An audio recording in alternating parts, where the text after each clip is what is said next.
ॐ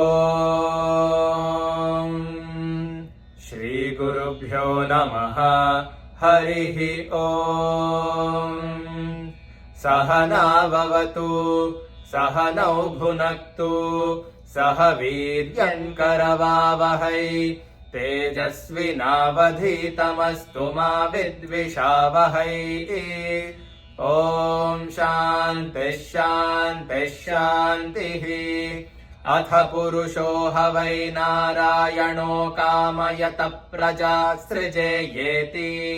नारायणात् प्राणो जायते मनः सर्वेन्द्रियाणि च। खं वायुर्ज्योतिरापः पृथिवी विश्वस्य धारिणी। नारायणात् ब्रह्मा जायते नारायणात् रुद्रो जायते नारायणादिन्द्रो जायते नारायणात् प्रजापतयः प्रजायन्ते नारायणाद्वादशादित्या रुद्रा वसवः सर्वाणि च छन्दागुंसि। नारायणादेव समुत्पद्यन्ते नारायणे प्रवर्तन्ते नारायणे प्रलीयन्ते।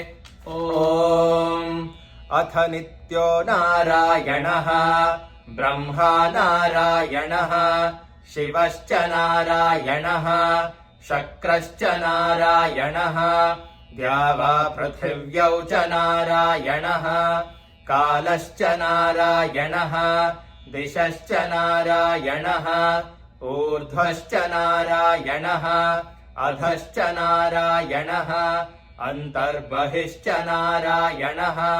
नारायण एवेदगं सर्वं यद्भूतं यच्च भव्यम्। निष्कलो निरञ्जनो निर्विकल्पो निराख्यातः शुद्धो देव एको नारायणः न द्वितीयोऽस्ति कश्चित्। य एवं वेद स विष्णुरेव भवति स विष्णुरेव भवति। ओमित्यग्रे व्याहरेत् नम इति पश्चात् नारायणायेत्युपरिष्टात्।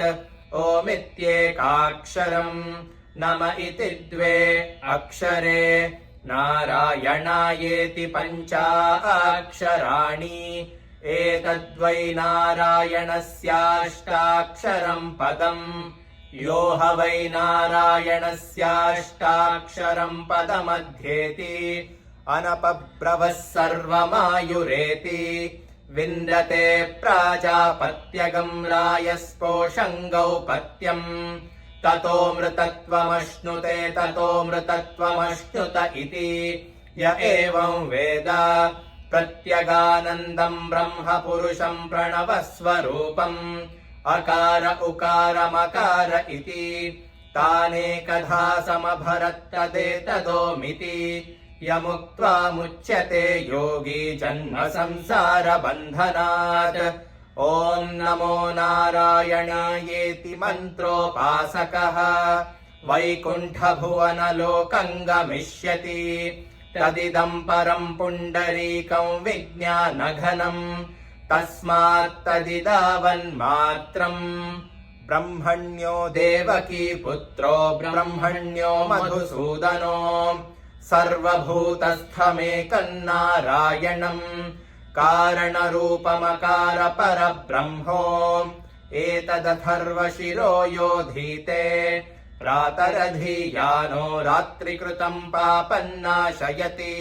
सायमधीयानो दिवसकृतं पापन्नाशयति। माध्यन्दिनमादित्याभिमुखोऽधीयानः पञ्चपातकोपपातकात् प्रमुच्यते। सर्ववेदपारायण पुण्यं लभते। नारायण सायुज्यमवाप्नोति नारायण सायुज्यमवाप्नोति। य एवं वेद इत्युपनिषत्। सहना भवतु सहनौ भुनक्तु सह वीर्यं करवावहै तेजस्विनावधीतमस्तु मा विद्विषावहै। ॐ शान्तिः शान्तिः शान्तिः।